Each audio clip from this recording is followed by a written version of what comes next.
Selamat pagi, saudara dan saudari yang terkasih.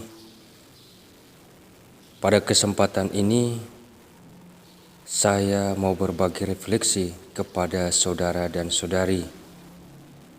Tema refleksi saya kali ini, hidup adalah karunia Allah. Saudara dan saudari yang dikasihi dan dicintai oleh Yesus, hidup itu hanyalah anugerah Allah. Hidup kita hanyalah pemberian dan karunia Allah. Sebelum memasuki dunia ini, kita tidak ada. Paling tidak, kita tidak tahu berada di mana. Sesudah kita lahir, kita tumbuh dan menjadi besar, dan memulai kita menyadari bahwa kita ini hidup. Sewaktu kecil kita tidak terlalu menyadari macam-macam hal dalam kehidupan kita. Paling-paling kita hanya menyadari dunia sekeliling kita, keluarga, ataupun yang kita lihat dalam televisi. Namun sebagai anak kecil, normalnya kita hanya bergembira dan senang karena cinta dan perhatian orang tua dan orang-orang di sekeliling kita. Setelah cukup besar, kita mulai tahu dan sadar bahwa hidup ini lebih rumit daripada yang kita bayangkan sewaktu kecil. Kita mulai tahu macam-macam soal, dari soal rumah tangga, soal sosial, ekonomi, budaya, bahkan mungkin soal politik juga. Anak remaja mulai tahu sulitnya menolak godaan pergaulan anak muda sesaman. Anak remaja juga dipenuhi dengan persoalan romantisme, cinta remaja, sampai persoalan dengan orang tua dan sekolah. Kelompok kaum muda menghadapi macam-macam persoalan kehidupan di masyarakat. Mereka berjuang untuk menemukan identitas dan jalan hidup atau panggilannya, sampai menemukan tempat hidup dan karyanya. Setelah berkeluarga, mereka menghadapi aneka soal lain dalam membangun keluarga sejahtera, masalah pekerjaan atau kantor, dan masalah hidup bertetangga. Tahun demi tahun silih berganti, tahu-tahu orang menjadi tua. Segalanya tampak terbatas. Ada banyak cita-cita yang ternyata tidak terwujud. Banyak harapan yang ternyata tidak terpenuhi.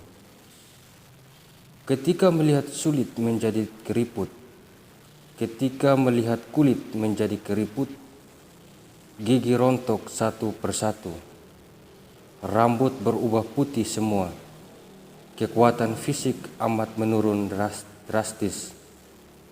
Saat itulah kita manusia disadarkan lagi betapa hidup ini hanya anugerah Tuhan. Kalau orang menatap kembali perjalanan hidupnya, betapa panjang jalan yang sudah ditempuh, betapa banyak peristiwa yang sudah dimulai, betapa tidak sedikit orang telah ditemui. Itu semua mengisi hidupnya. Satu persatu orang yang dikenalnya pergi. Satu persatu orang yang dikasihinya meninggal dunia alias mati. Saudara dan saudari yang terkasih, kilasan sejarah hidup yang kita bentangkan di atas mau mengajak kita semua untuk merenungkan kehidupan kita. Memang umumnya orang akan dan malah harus berjuang agar hidupnya berhasil, baik dan bahagia. Akan tetapi akhirnya orang juga akan mengakui bahwa hidup ini karunia Allah, pemberian Tuhan. Mungkin ada orang yang mampu membangun kerajaan bisnisnya dengan kekayaan miliaran atau triliunan rupiah, dengan sekian perusahaan dan anak cabangnya, dengan ribuan karyawan-karyawatinya. Mungkin baginya perjalanan dari Jakarta ke Belanda, London atau Palestina hanyalah suatu perjalanan rutin dan biasa, sebagaimana perjalanan simbok-simbok di desa yang pergi ke pasar seperti harinya. Akan tetapi, mampukah orang tersebut menghindari penyakit, proses menjadi tua, dan menghindari kematian?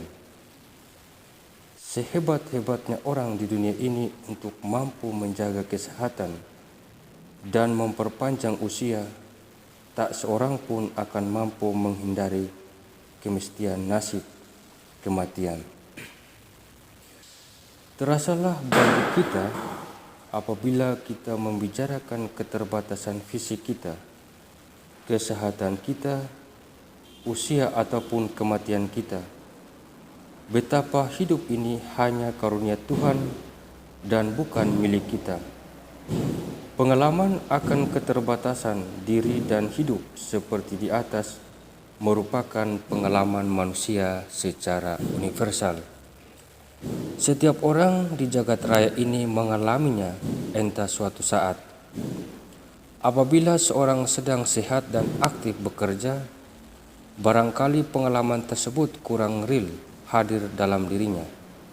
Tetapi nanti bila mana ia terbaring sakit, tak kala ia menghitung-hitung harinya yang panjang di rumah sakit atau di rumah, ia akan sadar betapa rapuh dirinya dan betapa hidup dan kesehatan ini melulu anugerah dan pemberian Tuhan.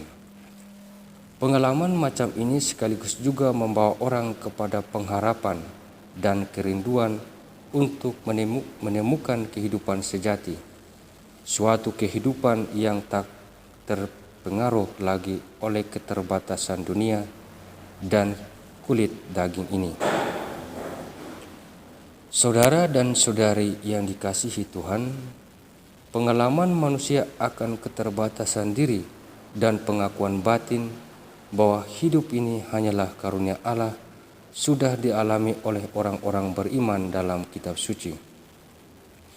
Pengakuan bahwa hidup hanyalah karunia Allah menunjukkan iman kita akan Tuhan Allah, Sang Sumber kehidupan.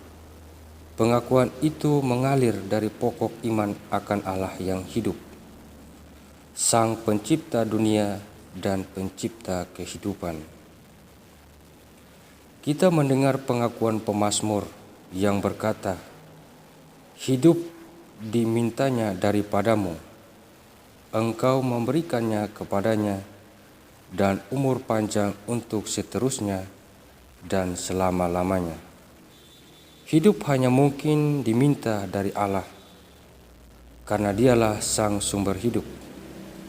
Sebab padamu ada sumber hayat, di dalam terangmu kami melihat terang. Hidup yang dimiliki oleh setiap makhluk di dunia ini, termasuk manusia, hanya berasal dari Allah. Sebab di dalam tangannya terletak nyawa segala yang hidup dan nafas setiap manusia. Kitab suci Perjanjian Baru pun mengungkapkan bahwa hidup itu hanya ada dari Allah dan berasal dari Allah. Namun iman Perjanjian Baru meyakini bahwa hidup Allah akhirnya tampak dan diberikan kepada kita secara paling jelas dan utuh melalui Yesus Kristus, Tuhan kita. Sebab Yesus adalah jalan dan kebenaran dan hidup. Siapa yang percaya kepada Yesus Kristus akan hidup. Bagian awal kitab Yohanes mewahyukan kepada kita, segala yang dijadikan oleh Dia dan tanpa Dia tidak ada suatu pun yang telah jadi dari segala yang telah dijadikan. Dalam Dia ada hidup dan hidup itu adalah terang manusia. Ungkapan dia dalam kutipan Yohanes ini menunjukkan Sang Firman atau Sang Sabda yang menjadi manusia. Dialah Yesus Kristus yang karena dia kita memperoleh kehidupan sejati. Kehidupan sejati inilah yang sebenarnya dicari oleh setiap manusia dan didambakan oleh setiap insan di persada bumi ini. Singkatnya, hidup itu berasal dari Allah, bersama Allah dan menuju Allah. Hidup berasal dari Allah menunjukkan asal-usul hidup kita. Hidup bersama Allah mengungkapkan bahwa setiap saat ini pula kita selalu bersama Allah. Sedangkan hidup menuju Allah mau mengingatkan kita semua bahwa tujuan perjalanan hidup kita akhirnya adalah Allah sendiri. Demikianlah dari awal, sekarang, dan nanti hidup kita mengalir dan bermuara kepada Allah. Dialah sumber dan tujuan hidup sekaligus. Saudara dan saudari yang terkasih, demikian refleksi saya. Semoga refleksi ini bermanfaat dalam mensyukuri rahmat kehidupan yang dikaruniakan kepada Allah kepada kita. Semoga amin.